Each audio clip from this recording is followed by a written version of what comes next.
Hey there, it's CJ Willie, and I'm cracking a pack.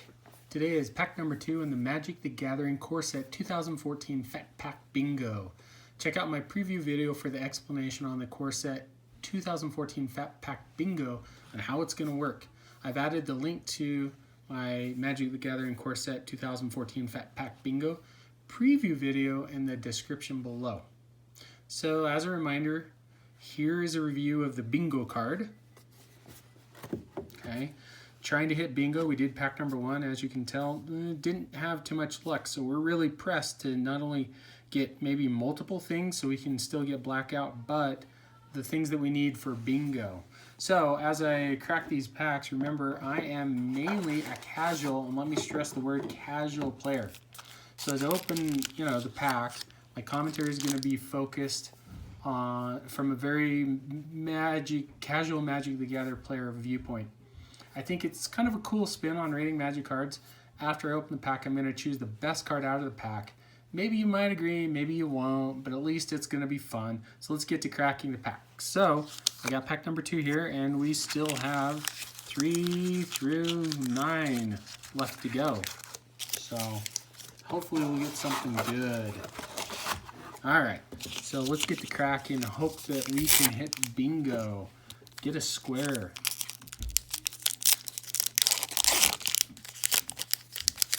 All right, so let's get started. First card in the pack is Capetian Knight. So that's 2 mana, 1 and a white for a human knight at 1/1. It's got first strike, and you can pay 1 and a white, and Capetian Knight gets +1/+0 until end of turn. For a white weenie deck, I don't mind this. It's a card that you can play on turn 2. It's got first strike. Progressive turns, you can pump it up, and it's going to deal some damage. Still keeps a 1 toughness, which is a little weak in my opinion. Build around common, not too bad, but in a human deck, there are some cheaper uncommons or commons at 1 mana that are 2/1s, 1/1s with some upside. So this falls a little bit behind. All right, next card, 2 mana, 1 and a blue. You get an instant Essence Scatter. Counter target creature spell. I love Essence Scatter. I play Essence Scatter in a lot of my blue decks. It's a great creature control card. This is one of my favorite commons. I'm pretty high on Essence Scatter.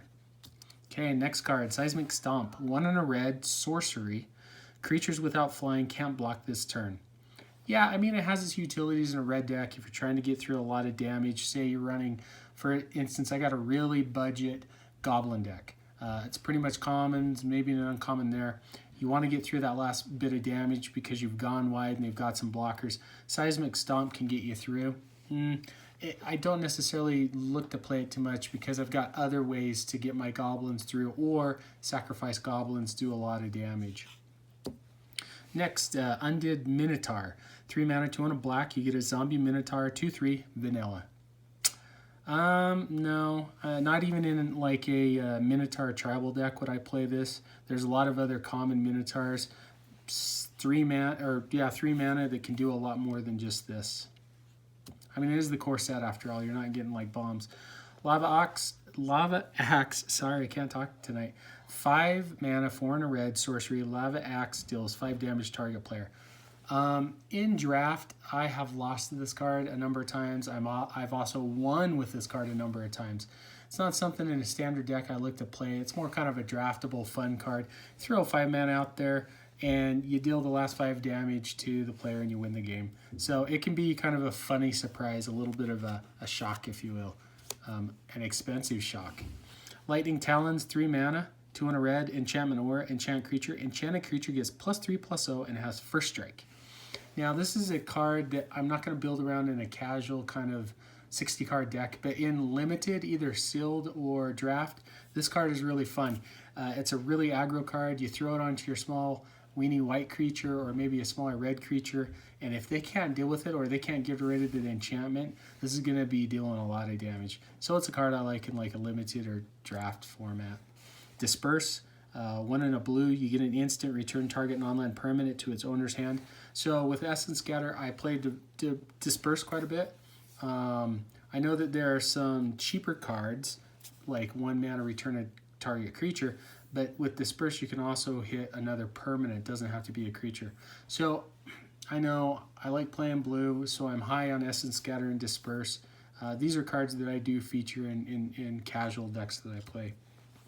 Nightwing Shade, 4 and a black. So for 5 mana you get a 2/2 flyer, and then you can pay 1 and a black, and Nightwing Shade gets +1/+1 until end of turn. I think this is a little overcosted. I know in black you don't get too many flyers, and this has the ability to make it bigger.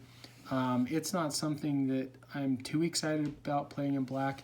If I'm going to pay 5 mana in black, I want to get something that's a 3/3 flyer, 4/4 flyer. It's got an added ability, maybe lifelink, maybe it does a little bit of draining, maybe it helps me return a card from my graveyard to my hand. Nightwing Shade is not something I'm interested in.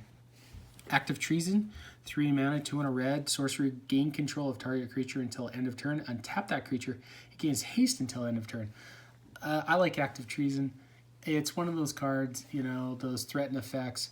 I've played a few blue-red decks in my time where I've used Active Treason, grabbed their guy, you know, hit them with it. You know, for a budget common, it's not that bad. Some of the red commons that do this, you know, you can pay 2 mana, but it's a little more limited. You can only grab a creature maybe with converted cost 3 mana or less. Active Treason, it's a fun card. It's a surprise. Giant Growth, 1 green, target creature gets +3/+3 until end of turn. I like Giant Growth.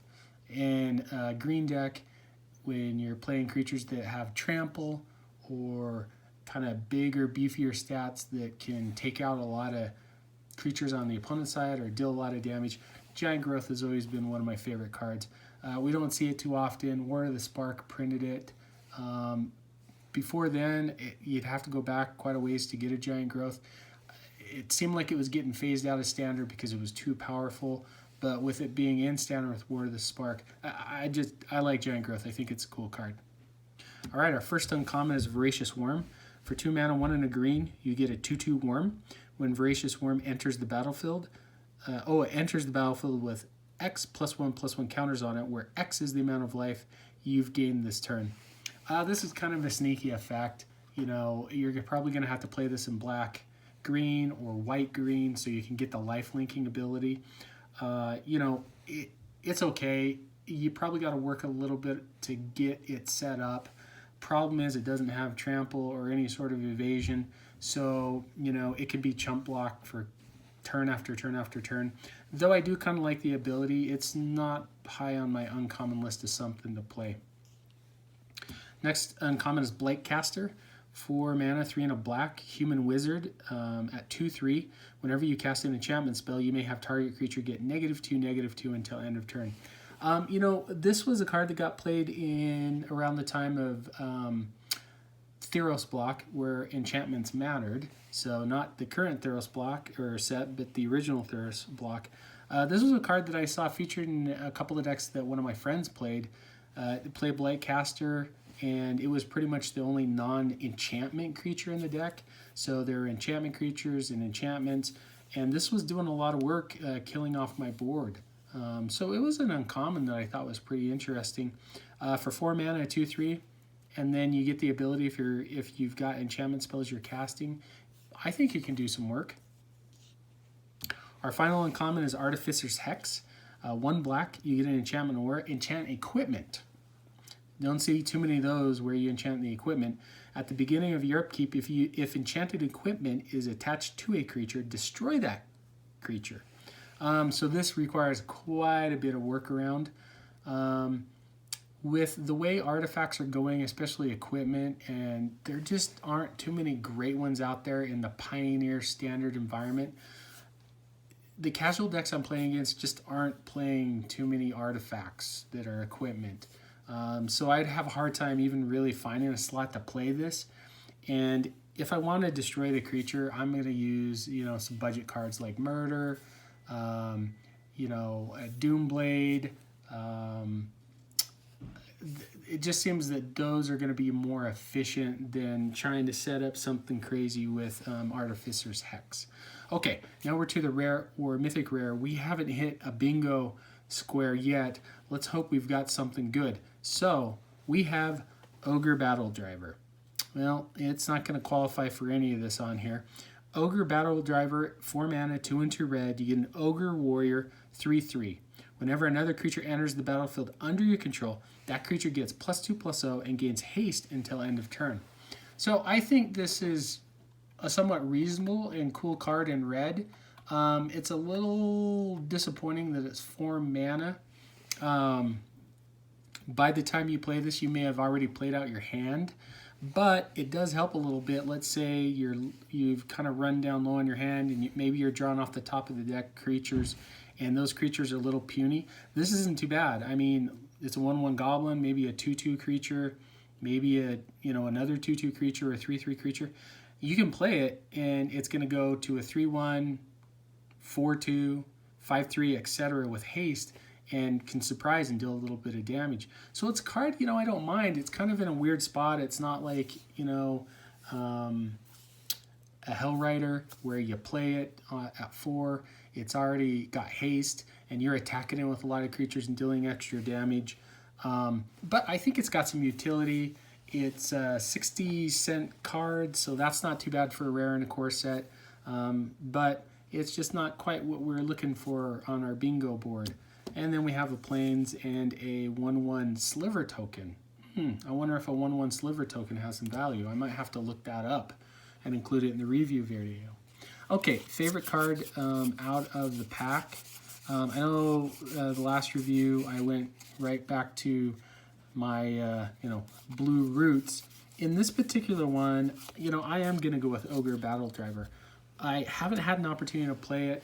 I've been toying around with the idea of having a little bit of a big red deck, and so not necessarily low to the ground speedy aggro deck, but a mono red deck that's a little bit bigger, maybe featuring some dragons in it, some bigger red creatures. And I could see where Ogre Battle Driver would do some work. I'm going to have to control the early game a little bit, maybe throw in some, lightning strikes, some shocks, things like that. But get to turn 4 and then turn after turn put down big fatties, give them haste, give them +2/+0. That's something that could be appealing. All right, hope you enjoyed the video. If you did like it, please subscribe and share. Hey, take some time in the comment section to tell me what your favorite card or what was the best card in your opinion out of the pack. Until next time when I crack pack number 3 in the Magic the Gathering Core Set 2014 Fat Pack Bingo.